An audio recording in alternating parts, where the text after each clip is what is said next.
talking with Charles Araujo.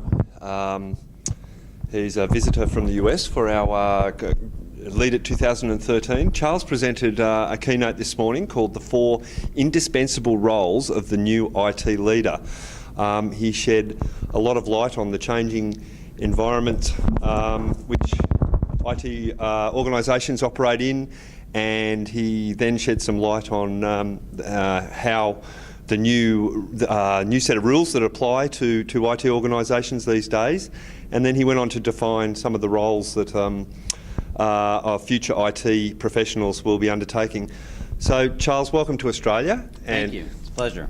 And this morning in your keynote presentation, you discussed a range of market forces that have changed the world and the face of IT service management. Could you please explain a little about what you believe those market forces are that are changing IT service management? Sure. So I think there's really 3 market forces that have kind of combined into what we might call a perfect storm that have changed the world of IT as we know it.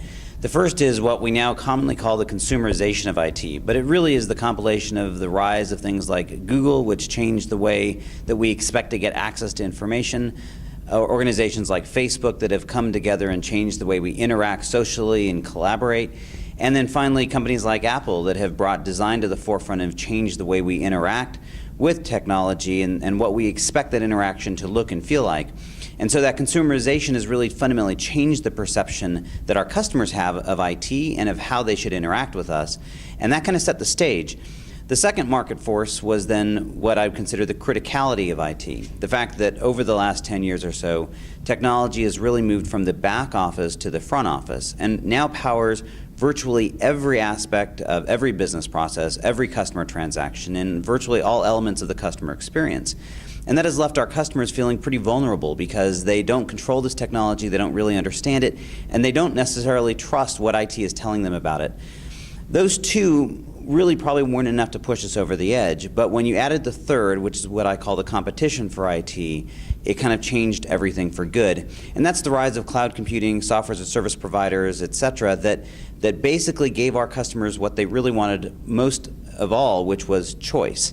And so now suddenly they could go around IT and they could buy services directly from a service provider, and that finally has changed this dynamic that I think has put us on a course where we have to find a new path and a new way and decide how we're going to remain relevant in this world. Okay, now you're saying just then that we need a new type of IT organisation, and that's not possible with without a new type of leader. And you, during your presentation, defined some rules some new rules that apply, and that IT professionals can't afford to be stuck in a world where old rules still apply. So just what are some of the new rules that IT professionals have to operate under to be successful going forward? Sure. I think that we run the risk if we try to approach this new era using the same approaches that we've had in the past, that we really potentially aren't going to be effective at making this transition. And so I think the 4 new rules for the new era that I laid out is, the first one is that we need to stop focusing on managing and start focusing on leading. If we tend to use the vernacular of we manage people, we manage technology, we manage projects. And as we go forward into this new era, what we're going to see is that we don't control a lot of it, which means we really can't manage it, but we can influence it, we can lead those conversations. And so we need to start by understanding that we need to see ourselves as leaders of people, leaders of technology strategy, leaders of organizations, leaders of projects, and that is not a semantical shift, that is a posture which helps put us in the right frame of mind of doing the job that we need to do. The second rule is that this is about ecosystems now, that we are not really focused on managing technology, we are focused on managing and leading through these very complex ecosystems. That the vast majority of technology that is consumed by our enterprise is actually not going to reside within the walls of the enterprise any longer. It's going to live outside the walls, which means we are now responsible for connecting these dots and managing this ecosystem, and that means all the relationships between the different providers that are providing different services. The third new rule is that it's not about us. Now, I'd argue it's never been about us, but we've allowed ourselves or been able maybe to think that it is about us, that we've been able to focus and control on standards and different rules that says this is what you can do and can't do. But those dynamics have changed. Because of the competition for IT, customers have choice now, which means they can simply choose to not abide by those rules and to go right around us. And so we have to understand that it is all about our customer, the customer is in charge, and that we need to never lose sight of that going forward. And the fourth rule may be the toughest, and that is that as we move forward, we're going to be defined predominantly based on what we don't do rather than what we do. As technology becomes truly ubiquitous and powers every aspect of everything, we as IT professionals can't hope to build an organization large enough and complex enough to actually manage all of that. So we're going to have to get very choosy about picking those technology elements that are those that provide strategic and competitive advantage to the organization, and that's where we need to focus our energy. So those are the 4 new rules I think that we're going to be living with. Okay, I also liked your analogy in the keynote presentation that the future of IT professionals looks a lot like an executive chef. Could you just sort of, briefly explain your analogy of IT professionals and executive chefs? Sure. I think, first of all, I'm a foodie, so I relate everything to food in one way or the other, but I think executive chefs bring with them 4 elements that we as IT professionals can mimic and learn from.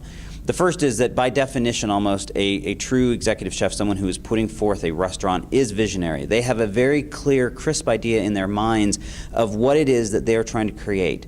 The ambiance, the experience, not only just the food and how it tastes and what the menu choices are, but everything about that experience. And that experience can vary from restaurant to restaurant. And so they have a very clear vision of what they're trying to create. And I think it's something that as IT professionals we don't always do. We tend to go into this and just do whatever it is we think we're doing. We're providing services, but we never have this clear vision of the value we are providing, and that we understand who our customer is and how they want that value to be delivered to them. The second thing is I think that it is interesting that executive chefs tend to be very humble. And that isn't about being subservient, it's about focusing on your customer and serving them and being of service to them.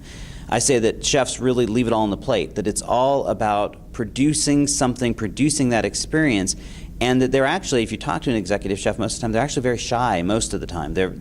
It's all about the food and about that experience. And as IT professionals, we need to bring that to the table, so to speak. We need to be really focused on our customers and not get hung up on, oh, the customer doesn't appreciate us. We need to be focused on the fact that we are here to deliver value for them and to serve them, and that level of humility, that servant's attitude, will propel us forward. I think the third thing that executive chefs bring is a sense of accountability. They very much take serious that this is their restaurant, that in many cases it's their name on the door. And so that accountability first and foremost starts with that they take it personally. If you have a bad meal, it reflects on them. But then secondarily, it then rolls downhill, if you will, and that they extend that accountability to their entire team. And I think that sometimes within IT organizations, we tend to hide behind the anonymity of the organization and, oh, well, that's our policy, that's our rule. And I think we need to take this very personal, accountable type approach to say, this is what we're doing and our name's on the door. And then the fourth thing is that the greatest chefs are also very personable. You walk into their restaurant and you feel like you've been welcomed into their home. And I think it's something that we sometimes lose track of. Technology can get in the way. We can start thinking that we're in the business of providing technology, and we're not. We're really in the business of serving people. And so we need to, both within our customers, within our supplier networks, and within our teams, we need to focus on the people, the individuals, and on our relationships with them so that we create that sense that we're all in this and we're all out after the same objective.